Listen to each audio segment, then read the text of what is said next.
حالا این پرآپ بیهوشی از چه نظر اهمیت داره؟ ببینید بیهوشی کلاً یه حد فاصلی بین زندگی و مرگ هست در واقع.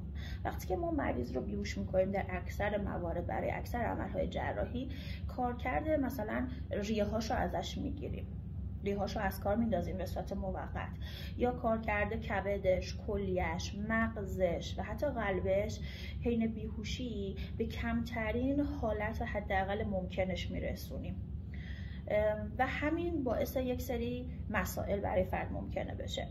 فردی که بیماری خاصی داره، بیماری قلبی داره، بیماری ریوی داره یا کبد و کلیه، مخصوصا این 4 تا خب از همه مهمتر هست، اینها خودشون میتونن روی این پرسه‌ای که ما هم داریم روی اینها فشار میاریم و کارکردشون رو کم میکنیم تاثیر بذاره. مثلا فردی که خودش قلبش نارسا هست، خودش قلبش تنگی عروق داره یا عضلات قلبش مشکل داره، ما هم حین بیهوشی یک فشاری رو به این قلب تحمیل میکنیم و کارش رو کمتر میکنیم، خب این یکم ممکنه که قلبش دیگه جوابگو نباشه حین بیهوشی.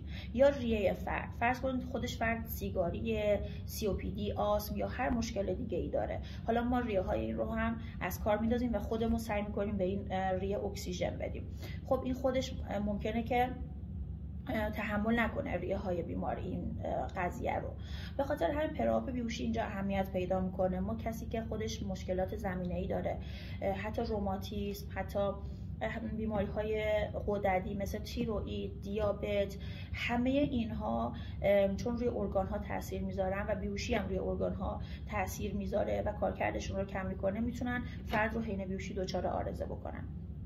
هر بیماری که شما به ذهنتون حتی ممکنه نرسه، مثلا بگه این بیماری چه ربطی به، هر بیماری و مشکلی که فرد داره میتونه روی بیهوشیش و داروهای ما تاثیر بذاره. به خاطر همین این پرآپ اینجا اهمیت پیدا میکنه. فردی که مشکل زمینه‌ای داره حتما باید توسط دکتر خودش، دکتری که همیشه تحت نظرش بوده، بررسی بشه، بیماری زمینه ایش کنترل بشه، در حدی باشه که تحمل بیهوشی و فرد داشته باشه. بر همین ما مثلا میفرستیم پیش دکتر قلب، پیش دکتر داخلی وقتی کسی بیماری خاصی داره که اون بیماریشو به حداقل ممکن برسونه، کنترلش کنه، درمانش کنه. بعد به ما یه نامه میده که بله ایشون مثلا این بیماریشون کنترل شده است، بیماری تیروئیدشون تنظیمه، آزمایشاتشون تنظیمه و تحمل بیهوشی رو این ارگان داره که شما این فرد رو بیهوش بکنید و مشکل دار نمیشه حین بیهوشی.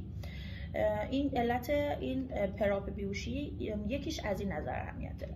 یه قسمت دیگه این که یه سری داروهای ما هست، داروهای بیهوشی که خطرناکترین داروها تقریبا هستن در دنیا.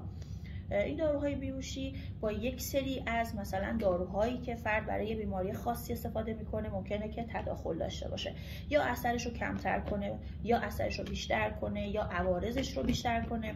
یه قسمت دیگه پرآپ هم که برای ما اهمیت داره داروهایی که فرد استفاده میکنه. پس حتما تاکید میکنم و ازتون خواهش میکنم هر گونه دارویی که استفاده میکنه، حتی بعضی از داروها بعد اینکه 6 ماه قطعشون هم کردید ممکنه که رو پرسه بیهوشی الان ما تاثیر بذاره.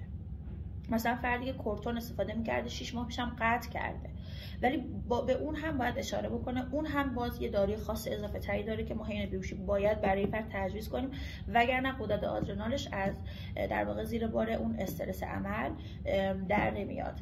حالا خودمونیشو بگم، یعنی باید هر چیزی که هر دارویی که استفاده میکنید، حتی زخم معده، حتی هر چیزی، حتما به دکتر بیهوشیتون قبلش اطلاع بدید.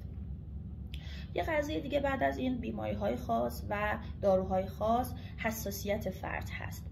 مثلا یه دارویی داریم ما که بیسش سویاست، یه دارویی داریم که بیسش تخم مرغه.